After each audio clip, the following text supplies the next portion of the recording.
YSR CP జెండాలో జై భీమ్ ఉన్నారు. ఖబర్దార్ కూటమి ప్రభుత్వానికి. ఈరోజు బాబాసాహెబ్ అంబేద్కర్ ఆశయాల్ని తూట్లు పడుతున్న పార్టీ ఏదైనా ఉంది అంటే ఇప్పుడుండే గవర్నమెంట్లో కూటమి ప్రభుత్వం, ముఖ్యంగా తెలుగుదేశం పార్టీ అని తెలియజేస్తాను. వారికి ఎక్కడ కూడా నైతిక విలువలు లేవు. ఈరోజు ఆ దేవుని యొక్క తాకడానికి కూడా వాళ్ళకి అనర్హులు అని చెప్పి నేను చెప్తానన్నమాట. బాబాసాహెబ్ అంబేద్కర్కి జై. నేను ఎప్పుడు చెప్తాను, I am because he was deprived people కానీ, ఎస్సీలు కానీ, ఎస్టీలు కానీ, బీసీలు కానీ, ఎకనామికల్లీ వీకర్ సెక్షన్స్ కానీ ఈ భారతదేశంలో ఈరోజు వారికంటూ ఒక ప్లాట్ఫామ్ ఉంది అని అంటే అది great legendary leader Babasaheb Ambedkar.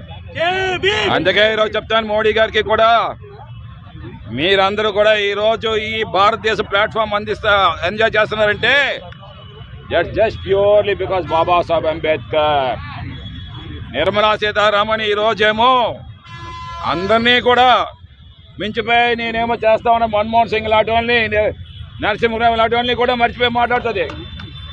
అమ్మా Nirmala Sitharaman, you should understand the what is RBI. Who has formed this RBI? 1933 Babasaheb Ambedkar RBI form చేసేటప్పుడు he has made the rules and norms and regulations. He has written a book called The Problem of Rupee, Indian Rupee and the Problem of Rupee and its Solutions. చూడండి ఎంత బాగా ఆ రోజే ముందు చూపుతో ఆ rupee యొక్క ప్రాబ్లంని బుక్లో విశ్లేషించి how to overcome, how to surmount the resistance కూడా అని చెప్పేసి రాశారన్నమాట.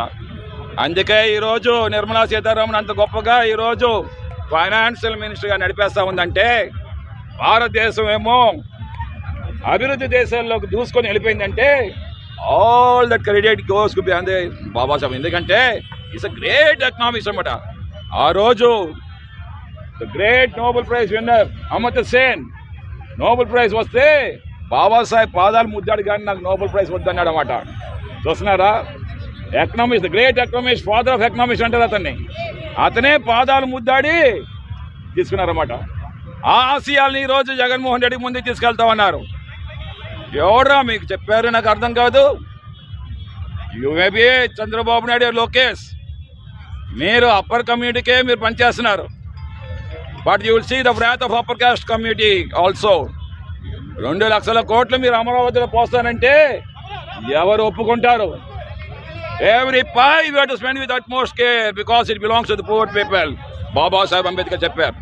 నువ్వు ఖర్చు పెడుతున్న ప్రతి పైసా కూడా బడ్జెట్లోది, అది పేదవాడికి చెందేది నాయకుడా. అటువంటిది నువ్వేమో ఎత్తిపోతుల పథకం చేసి ప్రతి సంవత్సరం 1000 కోట్లేమో అమరావతిలోనే నీళ్ళు తీసుకొస్తానంటే ఎవడు ఒప్పుకోడు. దట్ ద గ్రేట్ రీజన్ మా జగన్మోహన్ రెడ్డి గారు మావి కానీ చెప్పారు.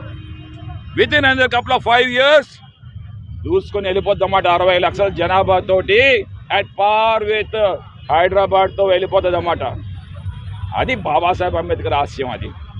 ఎందుకంటే పేదవాడి డబ్బు పేదవాడికి చెందాలి, గొప్పవాడికి చెందించకూడదు.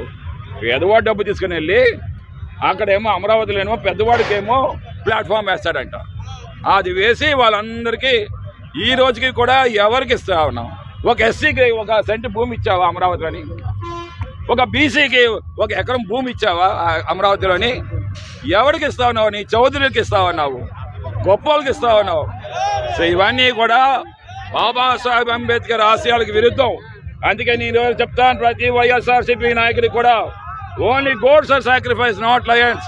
ప్రతి ఒక్క వైఎస్ఆర్సీపీ నాయకుడు కూడా ఈ కండువా వేసుకున్న వాళ్ళందరూ కూడా సింహంలాగా మారాలని చెప్పేసి అప్పుడే అందరూ కూడా తోక ముడుచుకొని పరిగెడతారు. 2029 జగన్మోహన్ రెడ్డి గారు బాబాసాహెబ్ అంబేద్కర్ ఆశయాలు ఎవరైతే తీసుకుంటారో వాళ్ళే అధికారం చేపట్టడానికి అర్హులు అని చెప్పేసి నేనైతే తెలియజేస్తానన్నమాట. జై భీమ్, జై జగన్.